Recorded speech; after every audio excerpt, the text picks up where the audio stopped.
The worlds of sports and entertainment often intersect, and one of the best at covering the intersection of those two worlds joins me in studio today. She is a sports and entertainment reporter for the New York Post and an in-arena host for the Connecticut Sun. Representing Scranton, PA to the fullest, it's Jenna Lemoncelli. Jenna, welcome. Thank you for having me. I'm so happy to be here, especially with you. We go way back. We go way back. I am glad you were here for this Women's History Month series. I had to have you here to talk about it, being the great sports and entertainment reporter you are. How are you doing? I'm good. I thank you for asking. I have been watching all of your videos and the amazing trailblazing women that you've had on here. I'm so proud of you, so proud of them. I'm so happy to be here and grateful. Thank you. It's been a great month. We've had some great women. I think the viewers have really enjoyed it. I know you've been watching, so you've enjoyed it. So we've had a great month talking to some great women. And now you're here, another one of the great women that we will talk to working in sports and media. And you've covered sports and entertainment for a good amount of your career. When did you realize that you wanted to do both? And let the people know a little bit about how your job as a sports and entertainment reporter with the Post came about. Yeah. So this is interesting because, you know, I came out of college wanting and thinking I was going to be the next Juliana Rancic on E! News and all that good stuff.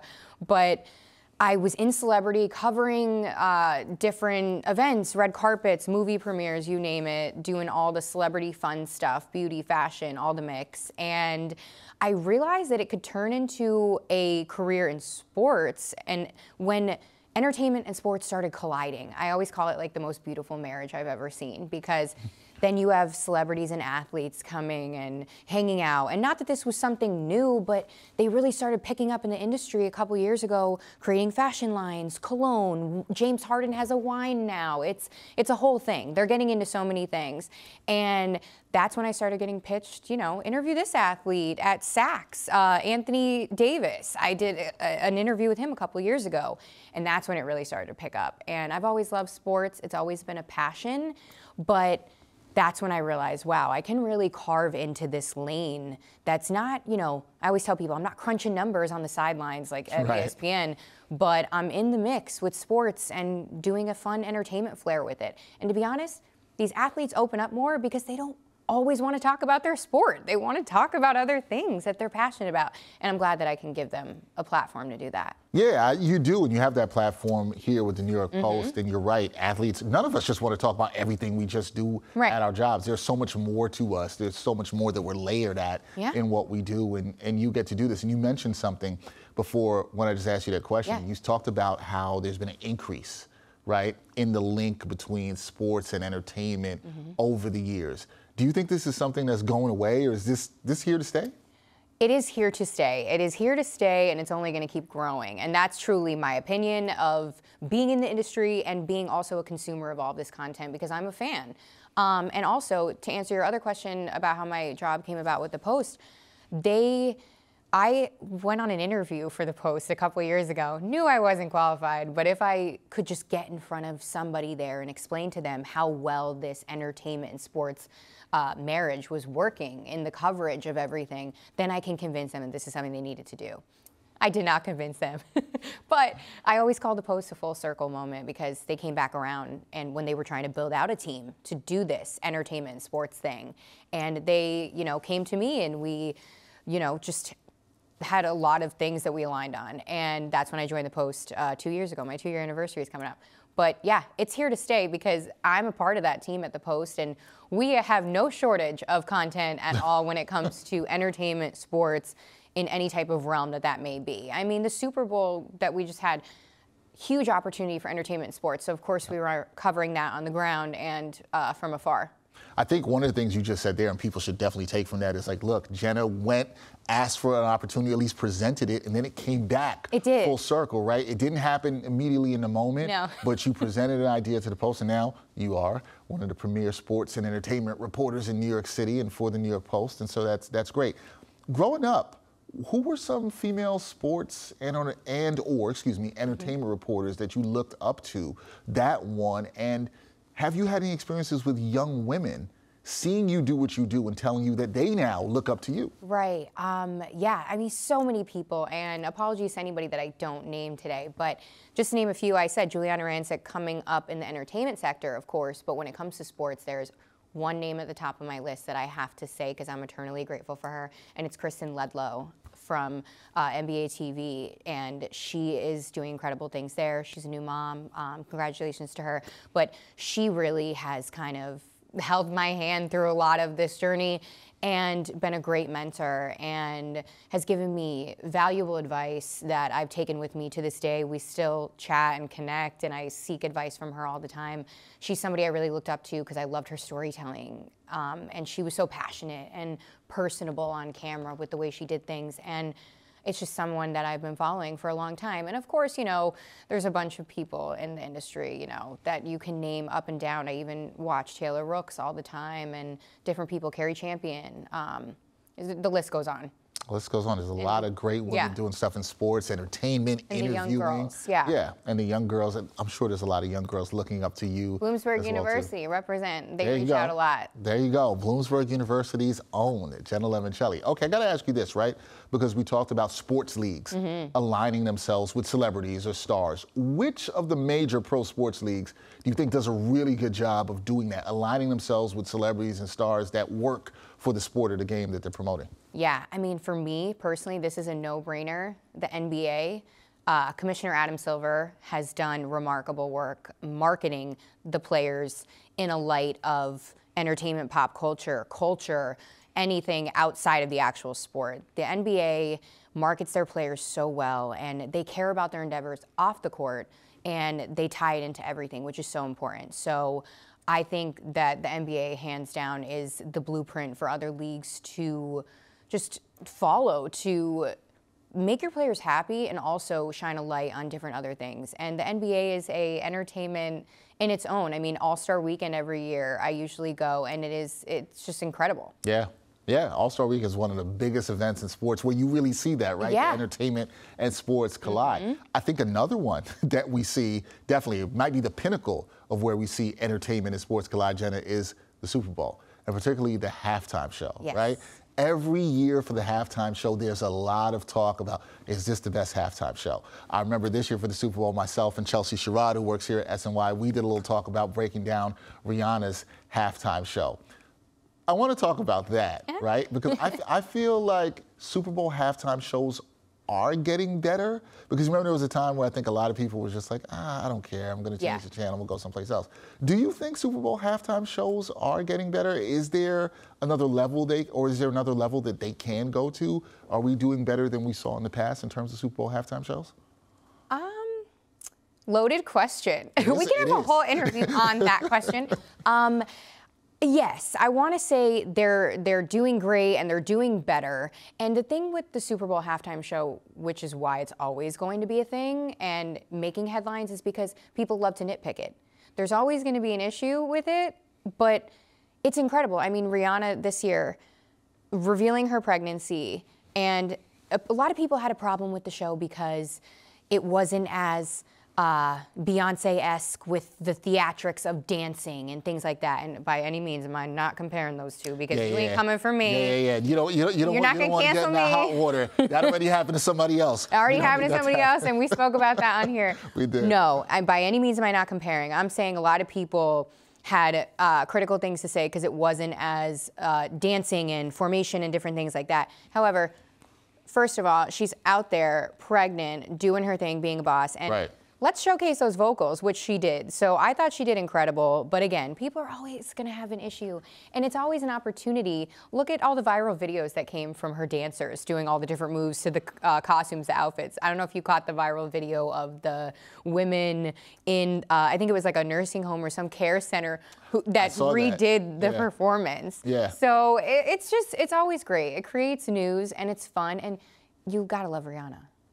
That's it. Yeah, I don't know. I don't even understand how you could be hating on the Rihanna halftime show. That's it. We loved it. We got to see Rihanna, guys. Like, what's the problem here? Come on, we've been begging for it, and then when she comes, people had a problem. I was like, what?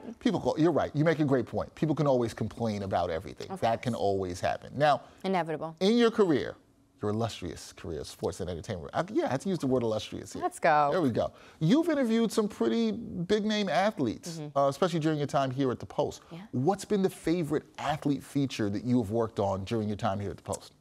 There's been so many, but narrowing it down, we spoke about it before we came on camera. Dwayne Wade was a highlight for me just because you want to walk away from an interview and a conversation that you just feel changed. You feel moved, you feel different, you feel like you actually are walking in your purpose. And for me, conversation and interviews and things like this is my purpose. And speaking to him, he's so intelligent, so passionate about the work that he does, and he's so well-spoken. And we spoke about his career at length and his relationship with Kobe Bryant and just different things. And it was so great. Go check it out at the Post. But that was a conversation that was moving for me. Jalen Hurts, just because that was one that I traveled to Philly for right before they went to the Super Bowl. That was really special when you get to be on the ground at the facility, in their meeting rooms, and just getting that experience to paint the picture of the story that you're writing. That's super special. That too.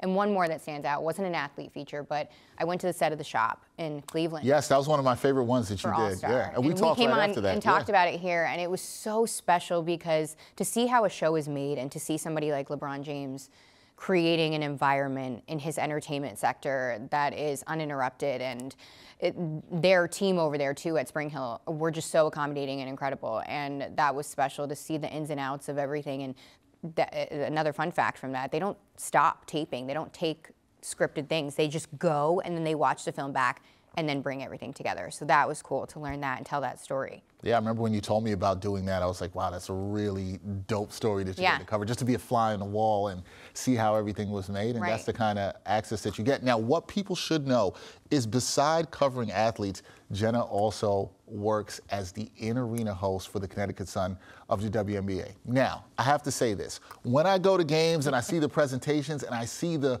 wonderfully talented in-arena hosts like yourself working, I'm like, man, they bring a lot of energy all the time. Yeah. How do you get the energy up and keep it up so well to keep the crowd hyped and engaged? Yeah. You've done this. What's the art form behind it? Because you do it so well. So to tell the people a little bit about that. Thank you. I appreciate that. It's a passion for me because it's something I do on the side, and I love it so much. Connecticut has been so wonderful to me, and the Post is really great and supportive with my in-arena hosting and different things like that.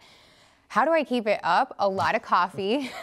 A lot of the production crew actually walks around and like slips me little candies that I put in my pocket and just eat throughout. So probably a sugar rush.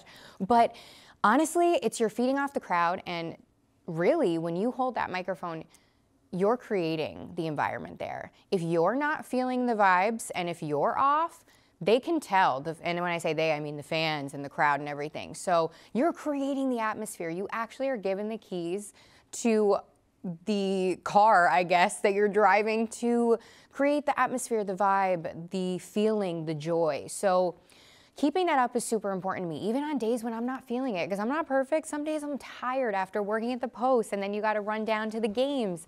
And we could be down by 20, and that's the worst when you got to be like, you got to keep that energy going. Yeah, and it's like, we're losing. But we weren't losing last year when we went to the WNBA. Hey. I know, but you know how that ended, so we won't go there.